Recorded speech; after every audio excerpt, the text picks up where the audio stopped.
Fala rapaziada, começando mais um episódio de Onde a Coruja Dorme FC. E hoje para falar um pouquinho melhor a respeito da vitória do Palmeiras por 2-0 sobre o Atlético Paranaense.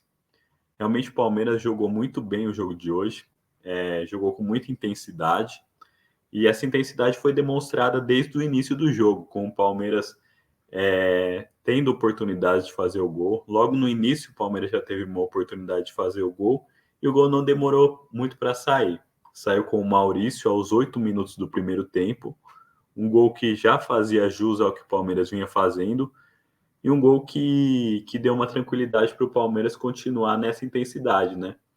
Nós vimos o Palmeiras muito bem, jogando um jogo bastante veloz, bastante intenso, e um Atlético Paranaense que pouco conseguia reagir. Realmente, o Atlético Paranaense não conseguia produzir, o Palmeiras estava encurralando o Atlético Paranaense no seu campo de defesa, e aí nós temos que destacar o goleiro do Atlético Paranaense, realmente um grande goleiro, fez defesas importantíssimas. O Atlético Paranaense poderia ter tomado uma goleada na data de hoje se não fosse o goleiro, então realmente é importante destacá-lo. O Palmeiras seguiu jogando muito bem, e algo que é curioso, né? Porque o Palmeiras, depois da eliminação, tanto na Copa do Brasil quanto na Libertadores, a gente ficava meio naquela dúvida, né? Se o Palmeiras conseguiria se manter na questão mental de forma equilibrada, né? Porque é normal que times tenham queda de desempenho quando são eliminados de competições tão importantes, né? E o Palmeiras foi eliminada de duas nas oitavas de final, algo que não é comum de acontecer com o Palmeiras. O Palmeiras sempre disputa as competições praticamente até as fases finais e é campeão de muitas delas. Então, o que vem acontecendo esse ano é algo totalmente atípico. O Palmeiras, por um lado, foi ruim, porém, por outro lado, o Palmeiras só disputa o brasileiro. Algo que, entre os postulantes ao título, o Palmeiras é o único que está nessa situação. Então, isso também não deixa de ser uma vantagem aí para o Palmeiras.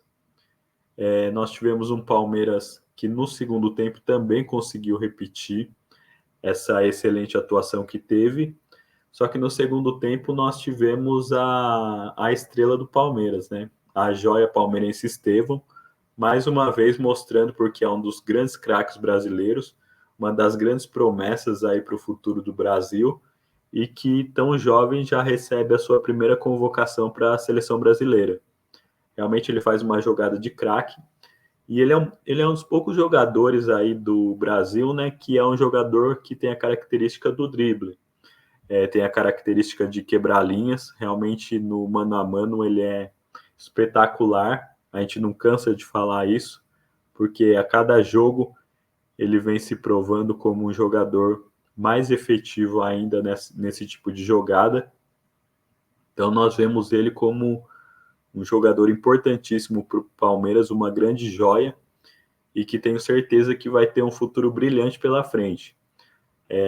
Nesse gol que ele faz, né, que é o segundo gol do Palmeiras, ele vai numa jogada individual, ele rabisca para dentro da área, dá um chute sem chances para o goleiro que realmente é muito bom, mas dessa vez ele não teve o que fazer. O Palmeiras fez o 2-0, um gol de tranquilidade, né? Porque a partir daí os próprios torcedores do Atlético Paranaense começaram a desanimar. Aí começou a se fazer protestos, alguns torcedores começaram até a ir embora do estádio. Então, realmente, a partir daí o jogo ficou mais fácil para o Palmeiras, porque o Atlético Paranaense até tentava vir de forma até um pouco mais na base da pressão mesmo, até conseguiu chegar a colocar uma bola na trave, porém nada que oferecesse muito perigo para o Palmeiras. O Atlético Paranaense que vem numa péssima fase no campeonato, né? Até tem uma estatística que o Atlético Paranaense nunca teve um desempenho tão ruim na sua própria casa em toda a sua história. Então é algo totalmente inédito, só que para o lado ruim, né?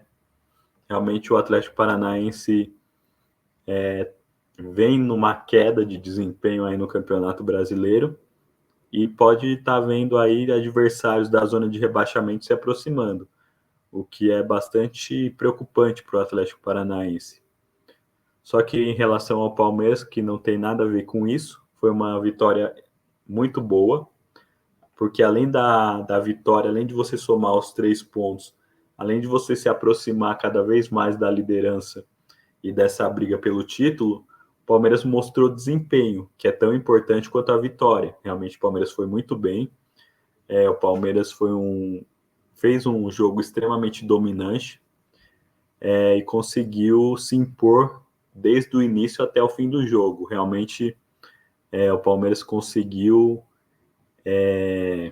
realmente dominar totalmente o Atlético Paranaense e conseguiu ter alguns destaques individuais, como por exemplo o Gustavo Gomes, o próprio Maurício, que está chegando agora e aparentemente já vem se firmando aí, vem marcando gols aí para o Palmeiras. Então o Palmeiras está aí firme e forte na briga pelo título. Lembrando que o Palmeiras tem o mesmo número de jogos do Botafogo, né? O Botafogo tem 50 pontos, o Palmeiras tem 47. Só que nós temos no meio do caminho o Fortaleza com 48 pontos e um jogo a menos tanto que Botafogo quanto Palmeiras. Então é analisar isso aí, porque realmente o Palmeiras está na briga pelo título e agora, como a única competição, a torcida palmeirense vê como uma obrigação, né? A conquista desse campeonato brasileiro. E seria o tricampeonato, algo que poucas equipes até o momento conseguiram realizar. Agora eu quero saber um pouquinho mais da sua opinião. O que você achou do jogo? Qual você acha que são as chances de título? E como você projeta o futuro desse talento tão brilhante do Palmeiras, que é o Estevão? Fala para mim nos comentários, pode ser? Um abraço. Tchau, tchau.